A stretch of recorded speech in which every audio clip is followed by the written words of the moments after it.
Hi hello welcome to Sanju's food and travel channel. మీరు చూస్తున్నారు Sanju's food and travel channel. Friends, sambar అంటే ఎవరికి ఇష్టం ఉండదు చెప్పండి? నాకు తెలిసి సాంబార్ అంటే ఇష్టం లేని వాళ్ళు చాలా అరుదుగా ఉంటారేమో. పెళ్ళిళ్ళల్లో హోటళ్ళలో చేసిన సాంబార్ అయితే మరి అంత టేస్టీగా ఉంటుంది కదా. ఈరోజు మీకు 400 మందికి సాంబార్ ఎలా తయారు చేయాలో చూపించబోతున్నామండి. ఈ వీడియో చూసిన తర్వాత మీరు కూడా మీ ఇంటిలో ఏ ఫంక్షన్కైనా ఈ విధంగా సాంబార్ చేస్తే అబ్బా సాంబార్ అదిరింది భయ్యా అని ఖచ్చితంగా అంటారు. ఇంకెందుకు ఆలస్యం, సాంబార్ ఎలా తయారు చేస్తున్నారో చూద్దాం పదండి. సాంబార్కి కావాల్సిన కూరగాయలు కట్ చేయడంలో ఎవరికి వాళ్ళు బిజీగా ఉన్నారండి. ములక్కాయలు, ఉల్లిపాయలు, సొరకాయ, టమాటా, క్యారెట్, పచ్చిమిర్చి ఇలా కూరగాయలన్నీ కట్ చేస్తున్నారు. సాంబార్లో ఎన్ని కూరగాయలు వేసినా నాకు మాత్రం సాంబార్లో వేసిన ములక్కాయలంటే భలే ఇష్టం అండి. మీకు ఏమి ఇష్టమో కామెంట్ చేయండి. ముందుగా 750 గ్రాముల చింతపండు నానబెట్టుకున్నారండి. పక్కన ఒక గిన్నెలో వేడి నీళ్ళు పెట్టుకొని దానిలో 4 కేజీల కందిపప్పుని ఉడకబెడుతుంది.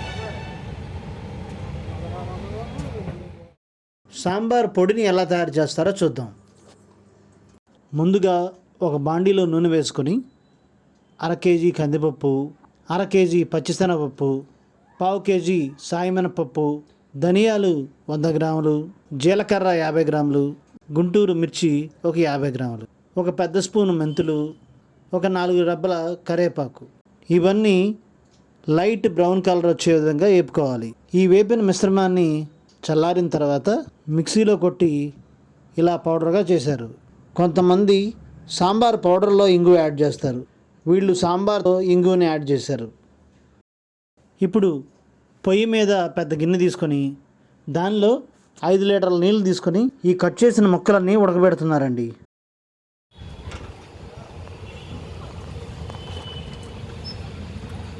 ఆ ముక్కలకి పెద్ద గుప్పుడు కరివేపాకులు కూడా యాడ్ చేశారండి. వరుసగా పసుపు, ఉప్పు, కారం ఇవన్నీ సాంబార్కి యాడ్ చేశారు. వీళ్ళు కలుపు తీసుకున్నారు ఫ్రెండ్స్. టమాటా ముక్కల్ని ఇప్పుడు యాడ్ చేస్తున్నారు.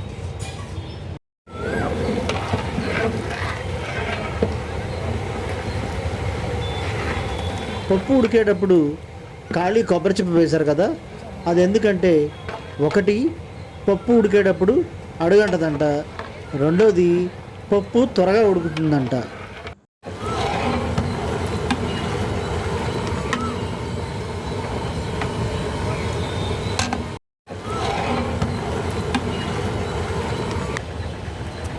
మొక్కలు ఒక మాదిరిగా ఉడికిన తర్వాత 2 గుప్పిళ్ళు కొత్తిమీర వేస్తున్నారు.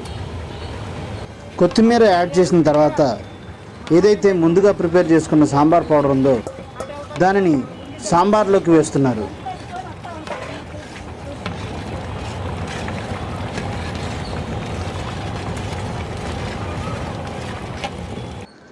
%75 కూరగాయ ముక్కలు ఉడికిన తర్వాత ఉడకబెట్టుకున్న కందిపప్పు మిశ్రమాన్ని ఇలా సాంబార్లోకి యాడ్ చేస్తున్నారు. ఈ విధంగా ఉడకబెట్టిన తర్వాత కందిపప్పుని మళ్ళీ మెత్తగా చేసుకొని కలుపుతారు. పప్పుతో పాటు 30 నుంచి 35 లీటర్ల వాటర్ని యాడ్ చేస్తున్నారు.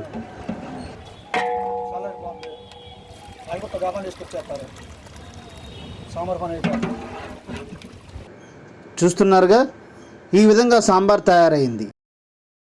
సాంబార్లోకి ఇంగువ పౌడర్ని యాడ్ చేస్తున్నారు. ఇప్పుడు సాంబార్కి తాలింపు వేసే విధానం చూద్దాం. ముందుగా తగినంత నూనె తీసుకొని ఎండుమిర్చి, కరివేపాకు, పచ్చిశనగపప్పు, ఆవాలు, సాయమినపప్పు, జీలకర్రతో తాలింపు వేసుకోవాలి.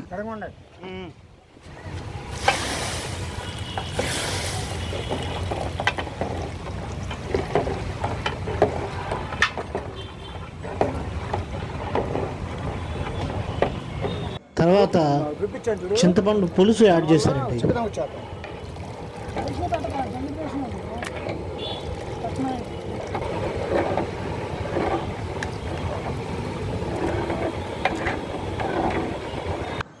ఫైనల్గా తురిమిన పచ్చికొబ్బరిని యాడ్ చేశారు. అంతే, టేస్టీ సాంబార్ రెడీ. ఇది 400 నుంచి 500 మందికి సరిపోతుందని వాళ్ళు చెప్పారండి. 400 మందికి సరిపోయే కొలతలు మీకు చెప్పడం జరిగింది. ఈ సాంబార్ని నేను రుచి చూశాను ఫ్రెండ్స్. ఇదైతే చాలా చాలా టేస్టీగా అనిపించింది నాకు. మరిన్ని వీడియోల కోసం సంజూస్ ఫుడ్ అండ్ ట్రావెల్ ఛానల్ని సబ్స్క్రైబ్ చేయండి, లైక్ చేయండి, షేర్ చేయండి. Signing out, me Amar for Sanju's food and travel channel.